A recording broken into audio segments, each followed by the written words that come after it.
বাপা ঝিওর পো তার বড় পো তার পো বি সরিগলা বড় পো বি সরিগলা জয় বি সরিগলা আর কাহি নেই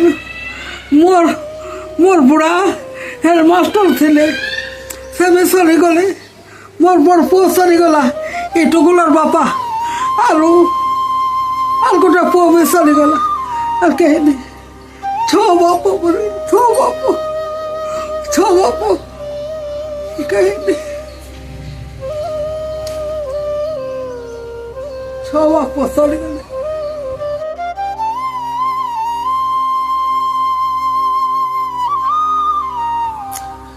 आज 5 दिन होते 5 दिन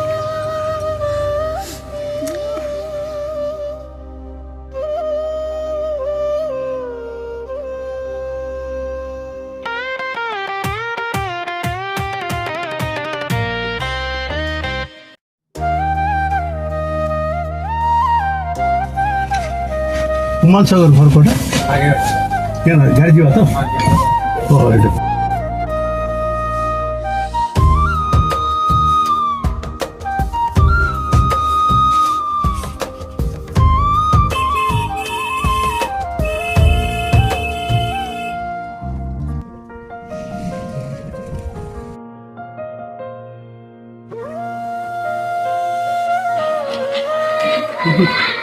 1989 स्कूल देवंतपड़ा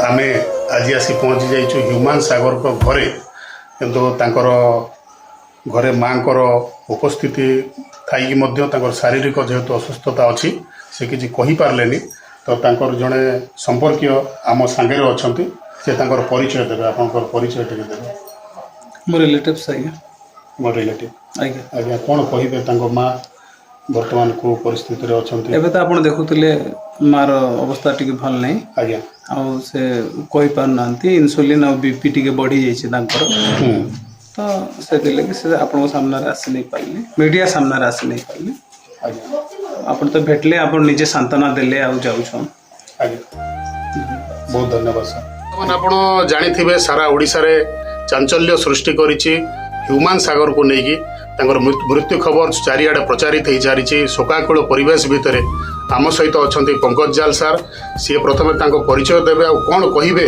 ह्यूमान सागर पर यही जो परिस्थिति बर्तमान घटी से विषय किसी कह नमस्कार मुझे पंकज जाल आप कंठशिल्पी और संगीत निर्देशक ह्यूमान जो फास्ट टेस्टा आमर ये टिटलागढ़ जेहेतु ता घर टिटलागढ़ ये शिखुला ये सब करूला तो ये जो मो स्टूडियो देखुं पूर्णिमा स्टूडियो से प्रथम गीत गाई आईला कहले चलो कहीं ये गुरु शुभ्रांशु मिश्र ता मामू जी कि गगन बाग मोर सांग से तबला बजाऊे आम दु जन जाक एका सारे बापा भी गीत गाउले जे कि रवि सागर आम समस्ते गोटे परिवार आम भितर से बढ़ी आम भितर तैयारी आम भितर आम ताकू चेष्टा करछु गोटे भल सिंगर तैयारी करने आगु को आम ताकू तैयारी कला से कटक गले कटक रे से बहुत ना कले आज तो सारा ओडिशा बहुत दुख कर झुरुचे आज घटना गोटे बहुत दुखद घटना आई घटना रे आम मैंने तो आम छुआ को हरईचु आम मैंने समस्ते मिसिक आम टिटलागढ़वासी समस्ते तापाई झुरी होती निहाती भाव में दुख कथा आउ कौन आउ कहि आम भितर से जो छुआ आम सांगे डेऊला नाचुला गाऊला बहुत खुशी होता ये प्रथम प्रोग्राम भी ये करमें नहीं जाऊँ आप मुनिगुड़ा जानते मुनिगुड़ा से सब प्रथम मो मामा 2टा गीत गायबी एमती कहे आम सब नहीं जाऊ प्रोग्राम रे भी आम ता जाइचु बहुत ସ୍ମୃତି ଅଛି ତା ସାଙ୍ଗେ ନିହାତି ଭାବରେ ସେ ଭାରି ସୁନ୍ଦର ମଣିଷଟି ଥିଲା, ଭଲ ସମ୍ମାନ କରୁଥିଲା ସମସ୍ତଙ୍କୁ। ଆମେମାନେ ତାକୁ ଆଜି ବି ଝୁରୁଛୁ, ଯେହେତୁ ମାନେ ଆମେମାନେ ଅଛୁ, ସେ ଚାଲିଗଲା, ସେ ଛୁଆ ଆଜି 35 ବର୍ଷରେ ଚାଲିଗଲା, ବହୁତ କମ୍ ଏଜ୍ରେ, ଭାରି ଦୁଃଖ ଲାଗୁଛି। କିଛି ସ୍ମୃତି ତାଙ୍କ ସହିତ ଏମିତି ଅଭୁଲା ସ୍ମୃତି ରହିଯାଇଛି ଯୋଉଟା ଆପଣ ଏବେ ମନେ ପକାଉଛନ୍ତି, ସେମିତିଆ କିଛି? ବହୁତ ସ୍ମୃତି ଅଛି। ଆମେ ମାମୁଁ ଭଞ୍ଜା, ମୁଁ ତ ଗୀତ ଗାଉଥିଲି, ତ ସେ ମୋ ସାଙ୍ଗରେ ସବୁବେଳେ ଆମେ ଦୁଇ ଜଣ ସୁଫି ଗୀତ ଗାଉଥିଲୁ। ସେ କ୍ଲାସିକାଲି ଭଲ ସିଙ୍ଗର ସେ ଥିଲେ, ମୁଁ ବି କ୍ଲାସିକାଲ ଶିଖିଥିଲି। ତ ଆମମାନଙ୍କର ଭିତରେ କମ୍ପିଟିସନ୍ ହୁଏ, ମାନେ କେମିତି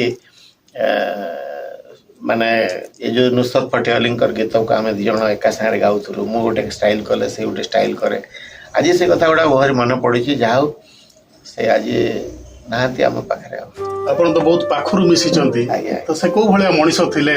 କିଛି ନିଶ୍ଚିତ ଭାବରେ ଭଲ, କାହିଁକି ସେ ସମସ୍ତଙ୍କୁ ସମ୍ମାନ କରୁଥିଲେ, ସେଟା ଗୋଟେ ବହୁତ ବଡ଼ କଥା। ଯେମିତି ମଣିଷ ସବୁବେଳେ ସମସ୍ତଙ୍କୁ ଆପଣେଇ ନେଉଥିଲେ, ସେ ସମସ୍ତଙ୍କୁ ଏମିତି ସମ୍ମାନ କରୁଥିଲେ, ଜଣେ ଲୋକ ତରଳି ଯାଉଥିଲା ତାଙ୍କ ପ୍ରତି ଆକୃଷ୍ଟ ହେଉଥିଲା, ଆଉ ସବୁବେଳେ ଭଲ ପାଇବା ସେ ଦେଉଥିଲେ। ନିଶ୍ଚିତ ତାଙ୍କ ଗୀତକୁ ସମସ୍ତେ ଝୁରୁଛନ୍ତି, ତ ତାଙ୍କ ଶ୍ରୋତାମାନଙ୍କୁ କ'ଣ କହିବେ? ବର୍ତ୍ତମାନ ଯେଉଁ ପରିସ୍ଥିତି ଚାଲିଛି, ସମସ୍ତେ ଦୁଃଖ ପ୍ରକାଶ କରୁଛନ୍ତି। ନିହାତି ଭାବରେ ତାର ତ ଭରପାଇ ହେବନି, କାହିଁକି ନା ସେଭଳିଆ ସିଙ୍ଗର ଓଡ଼ିଶାରେ ଆଉ ଏଇ ଦଶନ୍ଧିରେ ହେବାର ମୋତେ ଲାଗୁନାହିଁ। କାହିଁକି ନା ସେ ଭର୍ସାଟାଇଲ୍ ଥିଲା, ମୋ ଭଳିଆ ମୁଁ ବି ଯେମିତି ତିଆରି ହେଇଥିଲି ସେମିତି ଆସି ତିଆରି ହେଇଥିଲେ, ଆଉ ସବୁ ପ୍ରକାର ଗୀତ ଯାହା ଗାଇଦେଲେ ଭଲ ଲାଗୁଥିଲା। ସେଥିପାଇଁ ଆଜି ଓଡ଼ିଶା ଝୁରୁଛି, ଓଡ଼ିଶା ସମସ୍ତ ଲୋକ ତାକୁ ଭଲ ପାଉଛନ୍ତି, ଝୁରୁଛନ୍ତି ତା ଗୀତକୁ, ତାକୁ, ଆଉ ଆମମାନେ ବି ଝୁରୁଛନ୍ତି। ତାଙ୍କ ପରିବାରକୁ ସେ ଛାଡ଼ିକି ଚାଲି ଯାଇଛନ୍ତି, ପରିବାର ପାଇଁ କ'ଣ ସାନ୍ତ୍ୱନା ରହିବ ଆପଣଙ୍କର?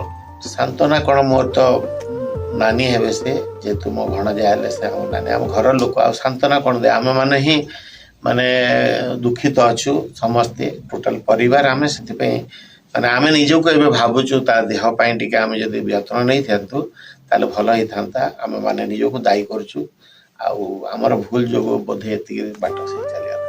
ବହୁତ ବଢ଼ିଆ, ବହୁତ ବହୁତ ଧନ୍ୟବାଦ। ଇଏ ତ ଥିଲେ ପଙ୍କଜ ଜାଲ ସାର୍। ସେ ତ ବହୁତ ପ୍ରସିଦ୍ଧ ଲାଭ କରିଛନ୍ତି ସାରା ଓଡ଼ିଶାରେ, କିନ୍ତୁ ଆଜି ସିଏ ବି କେଉଁଠି ନା କେଉଁଠି ଦୁଃଖ ପ୍ରକାଶ କରୁଛନ୍ତି ହ୍ୟୁମାନ ଭାଇଙ୍କ ପାଇଁ, ଯିଏକି ଏତେ ସୁନ୍ଦର ଗୀତ ଦୁନିଆକୁ ଦେଇଗଲେ, କିନ୍ତୁ ସିଏ ଅଳ୍ପ ବୟସରେ ଦୁନିଆକୁ ଛାଡ଼ି ଚାଲିଗଲେ।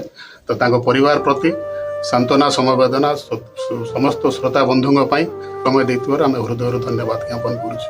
ଧନ୍ୟବାଦ ସାର୍।